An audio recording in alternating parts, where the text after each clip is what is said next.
Ágora, entrevistas CDC, tu espacio de diálogo en materia constitucional. Yo soy Italo Fortini, entrevistador en esta oportunidad. Les damos la bienvenida al octavo episodio de nuestra segunda temporada de AuraSec, el cual es un espacio creado por el Centro de Estudios en Derecho Constitucional de la Universidad de San Martín de Porres, en el que conversaremos con diversos especialistas en materias propias y conexas a esta rama de derecho. En esta ocasión tenemos el enorme agrado de contar con la presencia del doctor Camilo Suárez López de Castilla, quien es abogado por la Pontificia Universidad Católica del Perú, así como magíster en Derecho, Convención en Política Jurisdiccional por la misma Casa de Estudios, y también es docente en la Facultad de Derecho de la Universidad de Lima, así como asesor del Tribunal Constitucional y ex secretario general de dicha institución. Doctor Camilo, le damos la bienvenida. Muchas gracias por la gentil invitación. Gracias al Centro de Estudios por este espacio para poder intercambiar ideas sobre temas que a nosotros nos interesan. Sí, doctor, de igual forma le agradecemos por aceptar nuestra invitación y la predisposición para acudir a este breve conversatorio. Y bueno, el tema que nos ocupa el día de hoy tiene mucha relevancia, digamos, para las democracias latinoamericanas, sobre todo en tiempos convulsionados como el presente, así como también de que se habla ciertamente sobre la erosión de derechos fundamentales y sobre todo del rol que debe tener la actividad de los tribunales judiciales, ¿no? De manera que la temática de la que conversaremos el día de hoy es acerca de las sentencias estructurales. Entonces, doctor Camilo, desearía preguntarle de forma genérica cómo usted puede definir a las sentencias estructurales. Excelente pregunta. Yo creo que para poder responder a qué nos referimos con una sentencia estructural, deberíamos compararla con los supuestos usuales, generales, con los que se enfrenta la justicia constitucional de la libertad. Es decir, los supuestos de procesos de protección de derechos, amparo, habeas corpus, habeas data, normalmente suponen, dado este carácter restitutorio, el reponer el ejercicio del derecho, restituir el ejercicio del derecho a través del cumplimiento de lo que ordena el juez. Normalmente, en el 99% de casos, lo que vamos a tener es que los jueces van a ordenar algo y en la medida que se cumpla lo que ordena el juez, el derecho va a ser totalmente restituido. Pensemos en un caso de una reposición laboral vulneratoria del derecho al trabajo ante una vulneración del derecho al trabajo, o de la anulación de una resolución judicial ante un supuesto de vulneración de algún otro derecho fundamental. En el 99% de casos lo que vamos a tener es justamente eso, la reposición, la restitución en el ejercicio del derecho que haya sido lo que tienen de tiene que dar el juez es muy. ¿Por qué? Porque se trata de supuestos en los cuales estamos ante lo que se suele denominar un bloqueo institucional.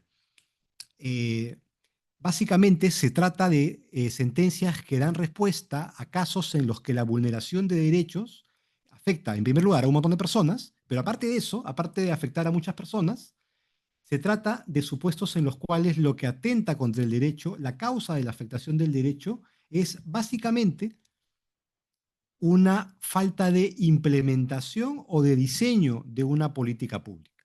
Y entonces, obviamente, el juez constitucional no tiene competencia ni para diseñar ni para implementar esa política pública, de manera tal que la orden que dé el juez no puede ser completa, no puede llegar hasta el extremo de solucionar todo el problema. Ejemplo, hace relativamente poco, hace unos 5 años, el Tribunal Constitucional se enfrentó a un tema sumamente complejo, el hacinamiento carcelario. Obviamente, cuando tenemos un tema de hacinamiento carcelario, la solución a eso seguramente va a ser construir 10 cárceles más. Pero es una decisión que no puede tomar el Tribunal Constitucional. El Tribunal Constitucional puede, en todo caso, ordenar que las autoridades competentes, en este caso el INPE, el Ministerio de Justicia, evalúen un plan, elaboren un plan. Entonces, es así como se dan estas estructurales. ¿Por qué? Porque una vez que se cumpla lo que se ordena, que es elaborar un plan, no se va a restituir el ejercicio del derecho, sino que simplemente se da el primer paso para esta situación en la cual se esté restituyendo, pero a través de un asunto, de un cumplimiento mucho más complejo, el derecho vulnerado.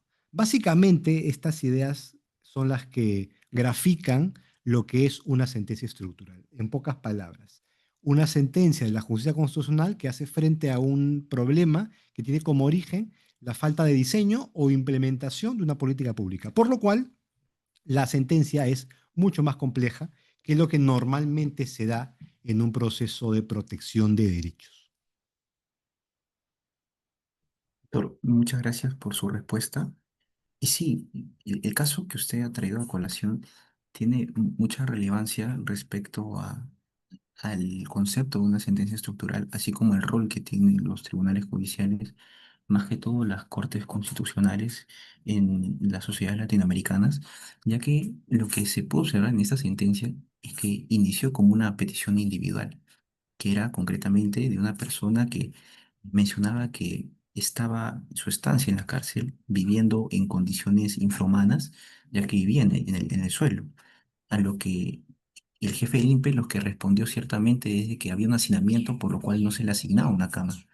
De manera que si observamos, la pretensión inicial era una pretensión individual, pero el tribunal en este caso lo que detectó es que había una problemática estructural subyacente.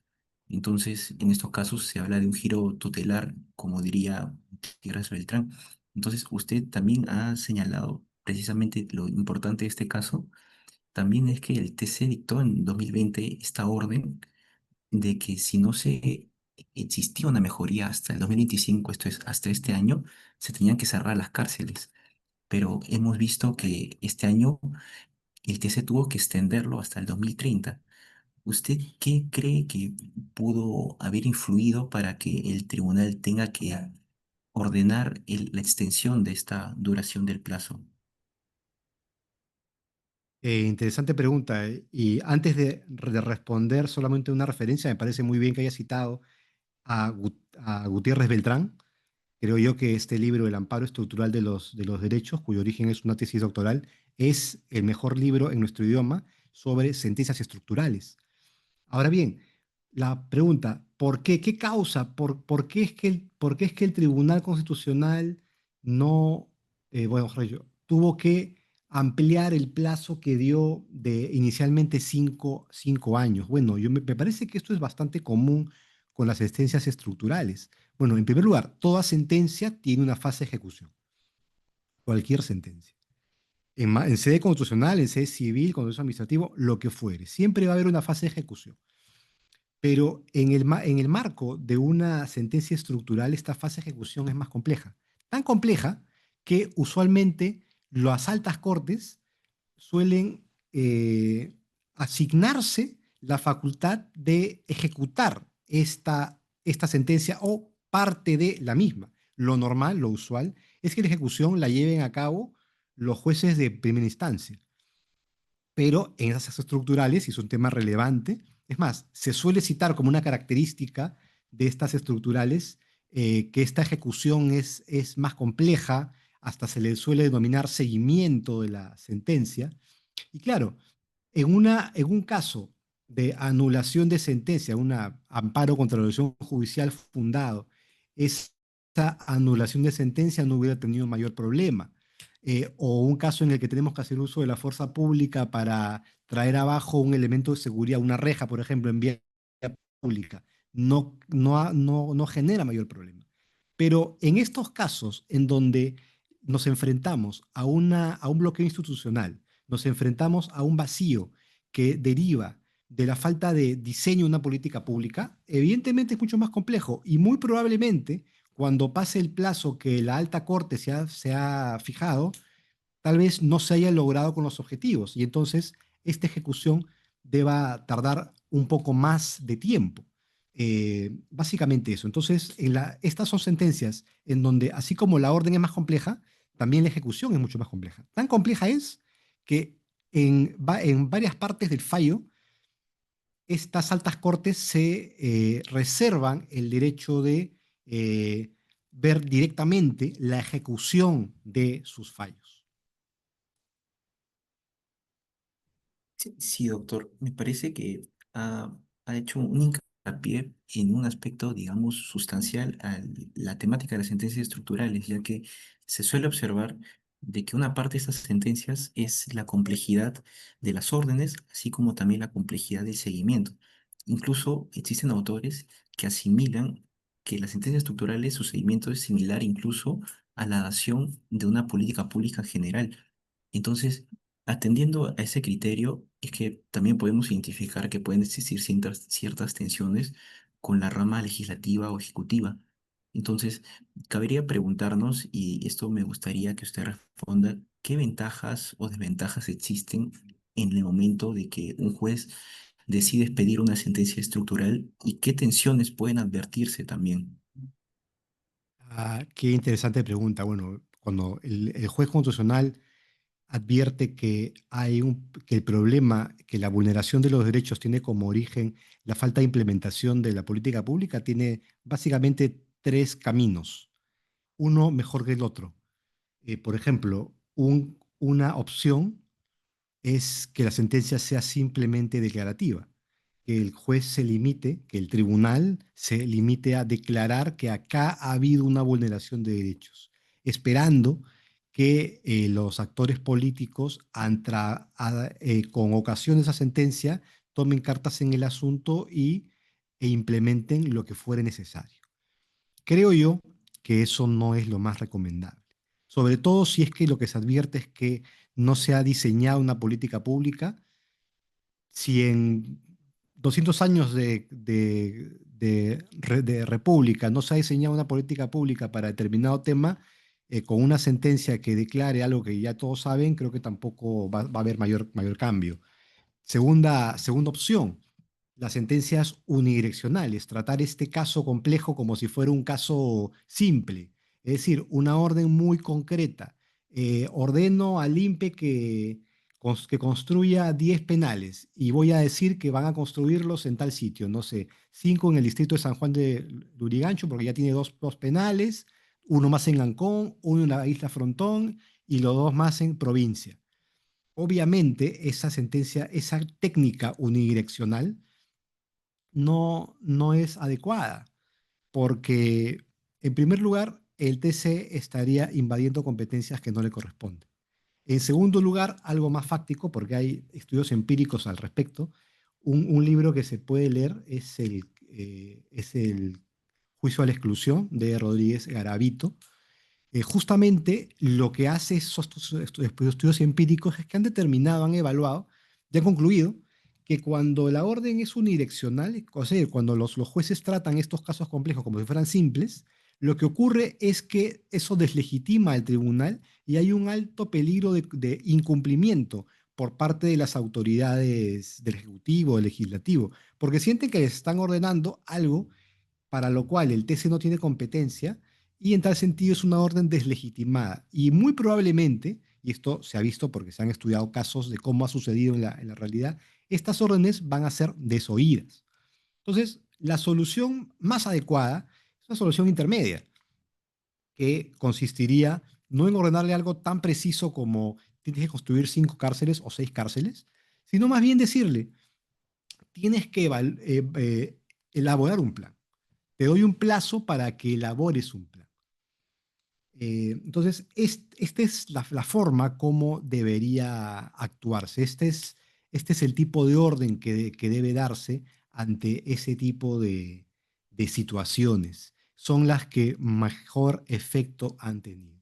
Ahora bien, ¿qué pasa con una orden de este tipo, que es intermedia, llamada también dialógica, pero que no tenga un seguimiento? Evidente que tiene que haber un seguimiento por parte de la alta corte, porque así como las sentencias requieren ejecución, cualquier sentencia, esta también es una sentencia y también requiere ejecución.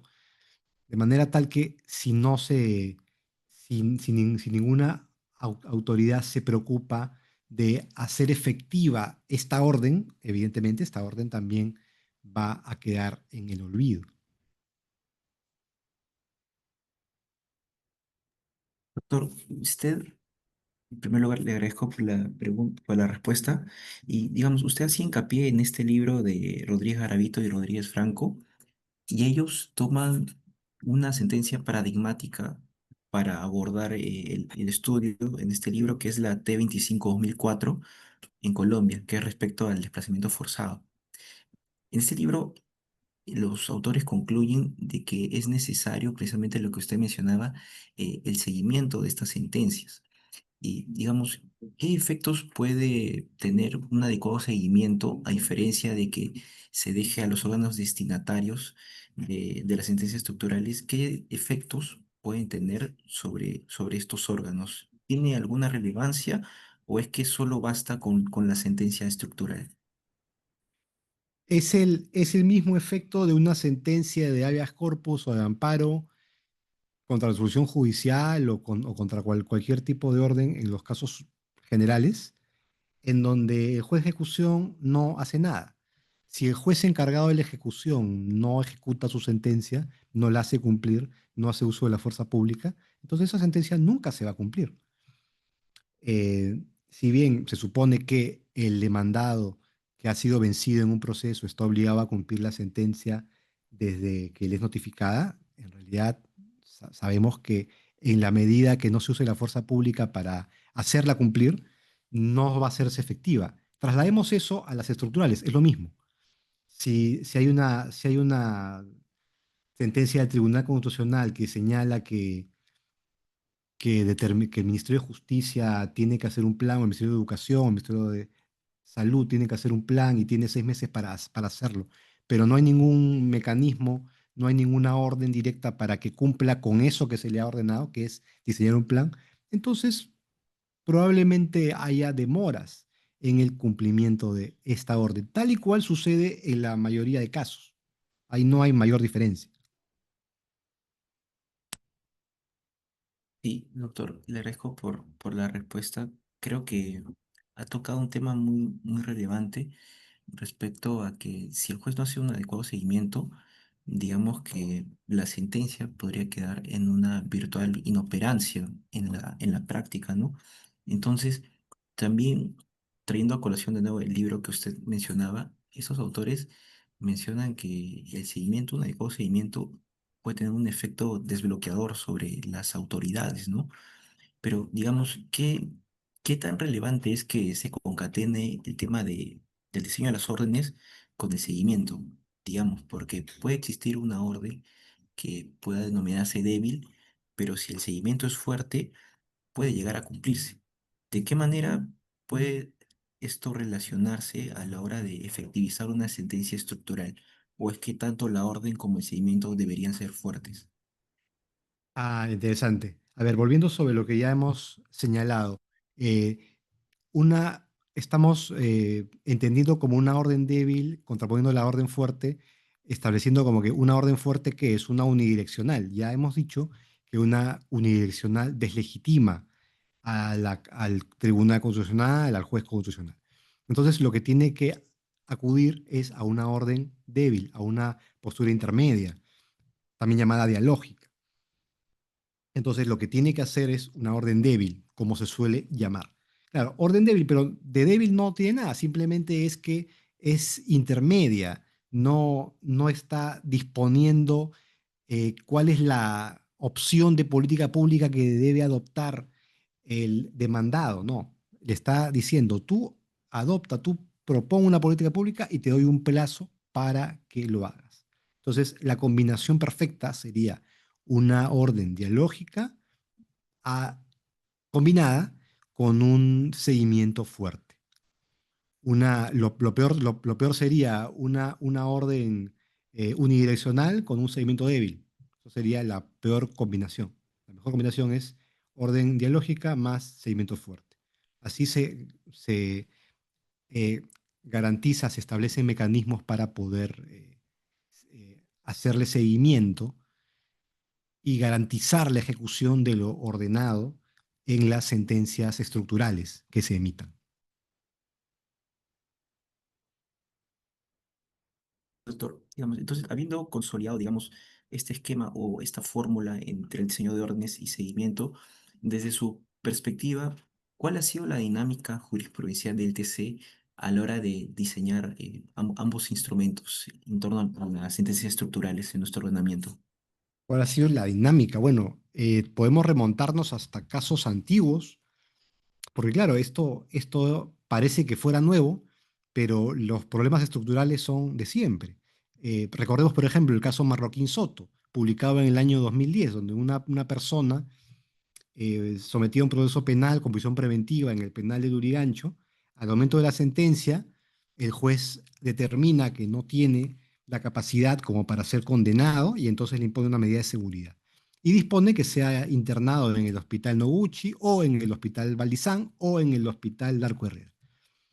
Ninguno de los hospitales quiere internarlo. Aducen que no tienen camas suficientes. Y es así que el Tribunal Constitucional aprovecha el caso, o mejor dicho, no hay que aprovechar el caso, sino que a través de ese caso advierte que hay un problema también estructural relativo al diseño de políticas públicas en materia de salud mental de las personas privadas de libertad.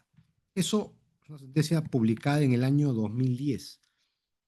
Pero claro, si uno revisa las órdenes que da el Tribunal Constitucional, no son muy precisas, ¿no? Ordena, por ejemplo, que se le dé mayor presupuesto, ordena que se emita una política pública, pero con una técnica, creo yo, no muy depurada en ese entonces. Es una sentencia de hace 15 años.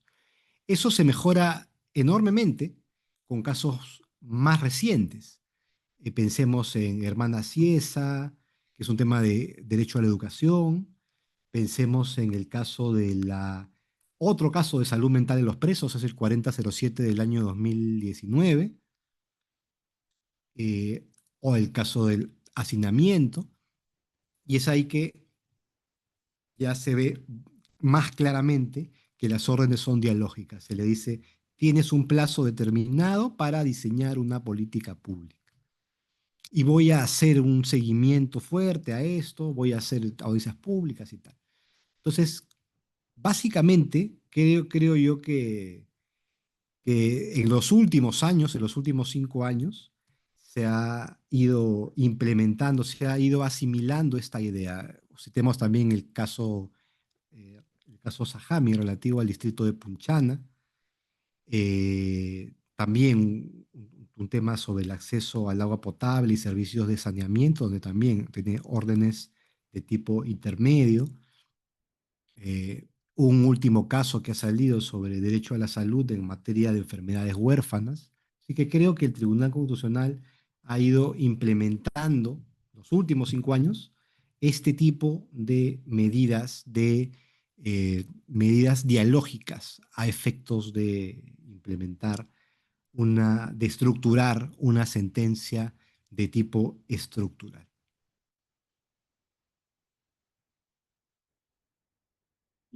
Doctor, gracias. Sí, creo que han mencionado un concepto, digamos, muy relevante para la temática de las sentencias estructurales y creo que da pie para a realizar este análisis comparativo entre las nacientes sentencias estructurales de nuestro Tribunal Constitucional de hace aproximadamente 10 15 años y las recientes de hace unos 5 años, que es, digamos, el concepto de lo dialógico. Y es que hay autores que actualmente digamos, vinculan el concepto del consumo dialógico como una base teórica para, digamos, expedir las sentencias estructurales. Entonces, mi pregunta es, doctor Camilo, ¿cómo usted puede vincular el concepto o el basamento teórico del consumismo dialógico con la expedición de sentencias estructurales? ¿Tienen algún ligamen, alguna relación o son conceptos separados? Qué interesante pregunta, porque yo también soy testigo de que se suele confundir los términos, o mejor dicho, no confundir, sino que se suelen juntar esos términos. El constitucionalismo dialógico agrupa una serie de teorías que niegan que una alta corte tenga la última palabra en materia constitucional. ¿Por qué? Porque asumen que la interpretación constitucional es un proceso sostenido en el tiempo, de manera tal que no existe una última palabra. Claro, y estas teorías tienen como origen no los problemas estructurales, en realidad, tienen como origen tal vez el giro que se ha dado en los países del Commonwealth que venían de un sistema de supremacía parlamentaria hasta ir incorporando modelos, elementos de justicia constitucional. Le hace, por ejemplo, Constitución de Canadá del año 82, le hace la Human Rights Act del año 98, y entonces autores como Tushnet empiezan a advertir que hay lo que denominan el control judicial débil. Y entonces esto genera una corriente de pensamiento que se engarza también con lo que sería el constitucionalismo popular, y entonces empiezan algunos autores a señalar que en realidad no hay una última palabra por parte de los órganos jurisdiccionales. Ahora bien, no es que haya una teoría dialógica, yo advierto que hay muchas teorías dialógicas que hasta las podemos separar en dos grandes grupos, ¿no? Hay unas teorías que son prescriptivas, que señalan que por algunas razones, por ejemplo, sobre la base de constitucionalismo popular o sobre la base de teorías más deliberativas, entienden que los jueces no deberían tener la última palabra. Otras teorías, más bien más empíricas, señalan más bien que los jueces no es que no deban tener la última palabra, sino que no la tienen simplemente. Caso de Barry Friedman, por ejemplo, un texto del año 93 donde desbarata la teoría sobre que la Corte Suprema de Estados Unidos actúa monológicamente y se arroga la última palabra, y ponen como ejemplo el Roe versus Wade. Y él dice, no, en realidad Roe versus Wade no fue la última palabra en materia de aborto. Más bien puso el aborto en la agenda de los grupos conservadores. Y es a partir recién de ahí que las campañas electorales de los grupos conservadores incorporan el aborto dentro de su esquema, y tienen como finalidad el poder lograr otra mayoría en la Suprema que pueda desbaratar el caso Robert Wade. El tiempo le dio la razón a Barry Friedman, que en el año 93 dice eso, y en el año 2024 pasa lo que finalmente dijo él. Entonces, bueno, para no extendernos, hay teorías que son prescriptivas, que señalan que no deberían tener una última palabra, y hay otras teorías que son descriptivas, que más bien dicen que no es que no deban, es que no la tienen. ¿Ya? Esas teorías, por un tema más bien de no sé realmente cuál es la causa, se engarzan en todos los textos, por ejemplo, libros colectivos donde hablan de justicia dialógica o constitucionalismo dialógico, incorporan también textos sobre técnicas dialógicas en materia estructural. Ahora bien, la base teórica es otra. O sea, un juez que conoce un caso dialógico, es decir, que conoce un caso estructural y establece una solución dialógica, no tiene por qué creer que el TC no tiene la última palabra, por ejemplo. No tiene por qué sostener teorías del constitucionalismo popular. No tiene por qué ser ni siquiera un deliberativista. Nada de eso. En realidad, no hay una misma razón teórica. Puede ser que los mismos teóricos que eh, tienen como tema de investigación la justicia dialógica, al mismo tiempo tengan como preocupación los temas estructurales. Y por eso es que se engarzan, pero no tienen una base teórica común, de ningún modo. Le agradezco por su apreciación. Sí, creo que son materias que, digamos, su origen, al menos conceptual y práctico, digamos, disienten no solo teóricamente, sino, digamos, ¿De dónde proviene? Si bien es cierto, como usted mencionaba, el consumismo dialógico, digamos que inicia a partir de la reforma canadiense del 82, mientras que las sentencias estructurales, digamos que ya venían en Estados Unidos a partir del caso Brown y el estado de cosas a partir de Colombia, ya en la década del 90, ¿no? De manera que existen ciertos conceptos que en la actualidad se vienen vinculando ciertamente, pero ahora mi duda es, digamos, aterrizando ya a las teorías latinoamericanas, no solo se ha hablado de constitucionalismo dialógico, también se está hablando de constitucionalismo transformador por parte del profesor Roa Roa. Entonces, mi duda es también, ¿usted cómo cree que las sentencias estructurales responderían ante esta base teórica de jueces activistas o un derecho a constitucionalidad que pretenda transformar la realidad social? ¿Cuál cree que sería el rol de los jueces ante el consumo transformador y las sentencias estructurales? Qué interesante pregunta. Bueno, en realidad depende de qué entendamos por activismo. Eh, si consideramos que un juez ante un problema, un juez que advierte que la causa del problema de una violación de derechos sostenida en el tiempo y que afecta a muchas personas es una falta de implementación de una política pública y ante ello supone que lo que tiene que hacerse es eh, ordenar que se elabore un plan sin que él lo haga. Llamar eso activismo depende de qué punto de vista lo veas. Hay autores que a eso lo llaman un activismo moderado o un activismo dialógico.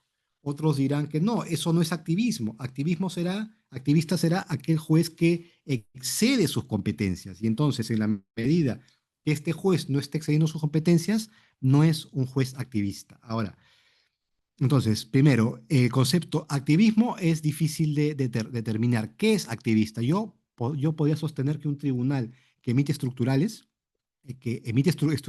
adecuadas, ¿ah? No que se va más allá de sus competencias. Es un tribunal constitucional activista, sin que eso signifique un problema.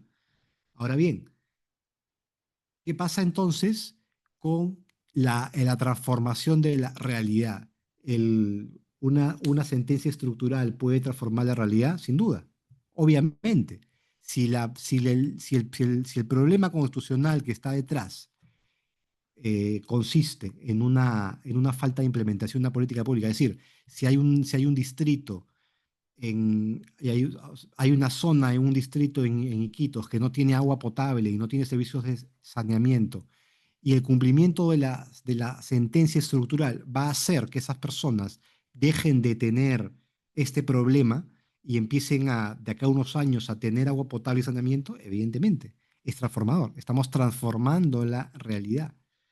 Así que no es un problema, creo yo, determinar si una sentencia transforma o no la realidad. Es más, una sentencia judicial en sí misma es capaz de transformar el estado jurídico. Una persona entra a un proceso judicial, entra casada, sale divorciada. Entra a un proceso judicial sin padre, sale con un padre. Entra a un proceso judicial sin deuda, sale con una deuda. Entonces, evidentemente, las sentencias tienen la vocación de transformar una relación jurídica. Y claro, si el caso versa sobre una vulneración de derechos a un gran número de personas, entonces la sentencia va a ser transformadora. Desde el punto de vista prescriptivo, ¿cuál sería un problema? El problema sería no si el juez es activista o no, ya que ese concepto es muy maleable. El problema sería si es que el TC invade competencias de otros órganos, es decir, emite órdenes unidireccionales. Doctor, finalmente trayendo a colación, digamos, estas teorías que usted mencionaba de las teorías prescriptivas, descriptivas, y precisamente trayendo a colación la posición del autor que usted mencionó, Barry Friedman, ¿usted qué futuro le da a la expedición de las sentencias estructurales y su relevancia en las sociedades latinoamericanas, y específicamente en el contexto peruano? ¿Cómo ve la perspectiva de estas sentencias? ¿Se puede hablar, como decía Barry Freeman, de una última o una primera palabra? ¿O ¿qué cree que sería necesario en ese punto intermedio para que las asistencias estructurales puedan efectivamente colaborar con los poderes públicos destinatarios de estos problemas estructurales? Excelente pregunta y creo que la pregunta también encierra el dilema de la anterior pregunta. Es decir, me preguntó en la anterior pregunta si es que las teorías dialógicas tenían algo que ver con con las sentencias estructurales y convinimos en que no, de acuerdo. Pero ahora estamos mezclando Barry Friedman, que es teoría dialógica, con estructurales, una vez más. Entonces, a ver. Este, creo yo que respecto de la relevancia, vamos a ver la relevancia, porque son igual, yo considero que son cosas distintas. Primero, las dialógicas, mejor dicho, las dialógicas no, las sentencias estructurales. En el Perú y en cualquier país del tercer mundo, en lo que se llama el sur global, obviamente, una serie de supuestos de vulneración de derechos tienen su origen en bloqueos institucionales, en falta de implementación y diseño de políticas públicas. Entonces, evidentemente, las sentencias estructurales tienen futuro. Hasta ahí. Eso de la última palabra, eso tiene que ver con teorías dialógicas, que es otra cosa. Y yo creo también que, pero ya ese es un tema que no está relacionado.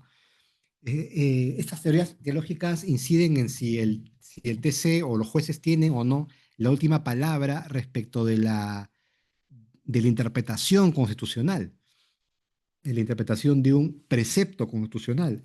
Y creo yo que Barry Friedman tiene mucha razón en el sentido de que, así como tienen una sentencia con carácter vinculante, en realidad lo que hacen es poner el tema sobre la mesa. Y en los hechos, si bien la sentencia del TC vincula a todos los poderes, no hay ningún problema en los hechos para que el Congreso meses después saque una ley en donde aquello que el TC dijo que era inconstitucional lo vuelvan a poner en una ley. Ejemplos sobran. Eh, el más, el más palpable, creo yo, es cuando el TC en su momento dijo que los trabajadores del Congreso de la República y de otras entidades, eh, bueno, primero, el Congreso en la ley Servir excluía a algunas entidades, ¿no? Congreso de la República y otros. Luego el TC dice que eso es inconstitucional, que esa exclusión es inconstitucional. Meses después, creo que 6 meses después, el Congreso saca una ley en donde vuelve a excluir de la ley Servir a estas entidades y a otras más, creo. Entonces, en la práctica, si bien las sentencias del TC son cosas juzgadas y vinculan a todos los poderes públicos, nada impide que el Congreso pueda sacar una ley insistiendo en una disposición inconstitucional. Entonces, si esto es así, en realidad lo que dice Friedman es cierto.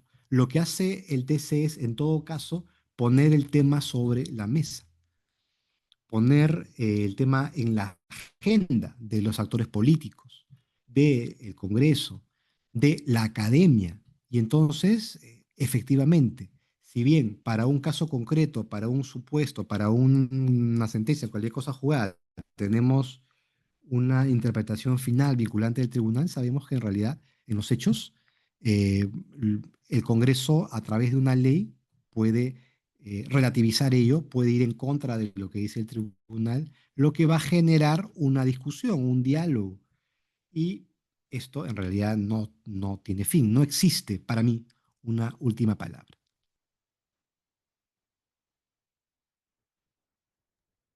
Una vez más, le agradecemos al doctor Camilo Suárez por su tiempo y excepcional manera de explicarnos un tema tan complejo como es las sentencias estructurales. Esperamos contar con usted, doctor Camilo, en otras actividades en el Centro de Estudios de Derecho Constitucional de la Universidad de San Martín de Porres. Y a quienes nos ven, los invitamos a estar al tanto de nuestras próximas entrevistas, así como también revisarlas ya publicadas. Recuerden seguirnos en Facebook, Instagram, LinkedIn y YouTube. Muchas gracias y hasta el siguiente episodio. Gracias. Gracias, doctor Camilo.